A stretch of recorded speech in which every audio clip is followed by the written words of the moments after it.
दरभंगा में हुई बरसात ने व्यवस्था की पोल खोल दी। जल जमाव से लोग परेशान हैं। सड़कों पर पानी लग चुका है, व्यवसाय ठप हो रहा है और जल जमाव के कारण ग्राहक दुकानों पर नहीं आ पा रहे हैं। दरभंगा नगर निगम पर यह आरोप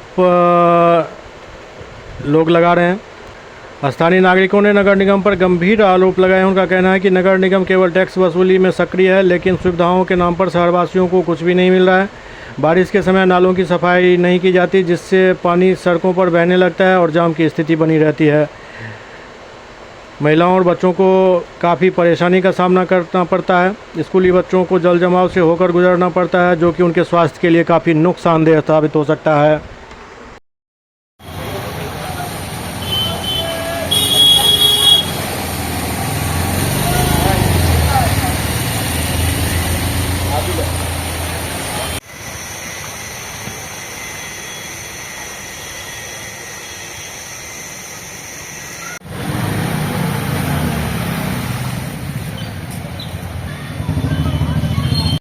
खुदाया हुआ था तो ऐसे बंदा बना हुआ था। नाला बनने के बाद यहाँ पानी आता है, कभी पानी आता है तो पूरा भर जाता है, दुकान में पानी घुस जाता है। सर कितना कुछ कीजिए, नाला का पानी निकलेगा नहीं है, ताकि आगे ही नाला बन रहा है, जाम है पानी, हमेशा ही पानी लगता ही रोड पे है। मोहल्ला का रोड है और म्यूनिसिपैलिटी का ये मेन प्रिंसिपल रोड कहलाता है। सबसे ज़्यादा टैक्स इसी रोड में और आप देख रहे हैं सही ढंग से उसको कहता है कि अगर थोड़ा सा बारिश, अभी तो थोड़ा हुआ है ना, परसों तो ये यहाँ तक डूबा हुआ था और सारा दुकानदार हाथ पे हाथ रखे बैठा हुआ है। सारे का बिजनेस फ्लॉप कर गया इस रोड का। और गवर्नमेंट ध्यान है, म्यूनिसिपैलिटी वो भी साफ करने नहीं आती है, साफ करती है आधा, पता नहीं क्या ठेकेदारी कर दिया। ये नाला बना दिया, पता नहीं क्या कौन सा अहमद इंजीनियर ने बनाया। नाला ऊंचा, रोड नीचा, रोड का पानी नाला में जाएगा ही नहीं। आप खुद देख लीजिए, ये नाला ऊंचा बना दिया, ये रोड नीचा है, कम से कम 1.5 फीट नीचा है।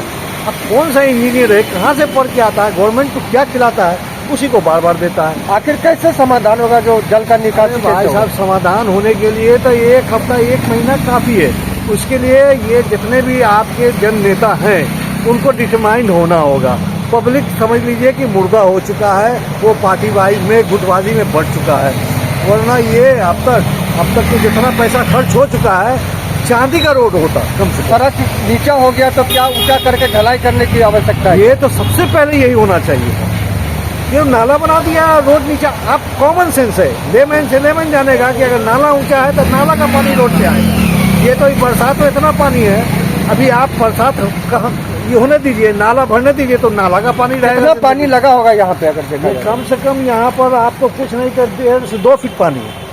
कितना दिक्कत होता है ऐसे में? इलाके के लोगों का बिजनेस का क्या यार, हैंड टू माउथ बनता जा रहा है सारा दुकानदार।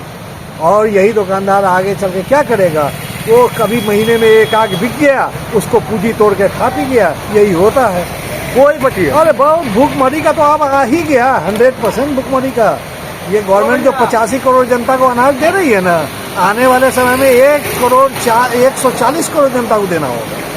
जो हालत कर दिया है गवर्नमेंट ने, हम लोग कुछ नहीं मांगते। हम लोग कहते हैं मेरे टैक्स के पैसा का ये रोड बन रहा है तो रोड सही बनना चाहिए। कौन सा सड़क है ये है म्यूनिसिपैलिटी का मेन प्रिंसिपल रोड। कौन जगह? मोहल्ला जीएनगंज। आप उठाइए यहाँ से लेकर के और आगे ये स्वीट होम चौराहे तक जाके मिलता है। ये रोड पूरा पानी लगा हुआ, पूरा पानी लगा हुआ होगा, थोड़ा थोड़ा कहीं नहीं होगा। लेकिन नाला का जो शिकायत है, अभी नाला हुडको ने बनाया है। अब साल पानी लगी रहती है। कौन सा रोड है ये जीएनगंज रोड है। कितनी दिक्कत है इसको लेकर आप लोगों को? काफी परेशानी है, बिजनेस के पर्पज, बिजनेस भी ठप है और इसको देखने वाले कोई नहीं है। हर कोई मीडिया लेके जाते हैं, कोई इस पर सुनवाई नहीं होती है। आखिर क्या कारण है जो जहाँ पे पानी लग जाता है थोड़ा सा भी बारिश होता है? रोड नीचे है, इतना दूर से हाफ जो है ना रोड नीचे कर दिया, जिसकी वजह से वो पानी लगती है। ये निकल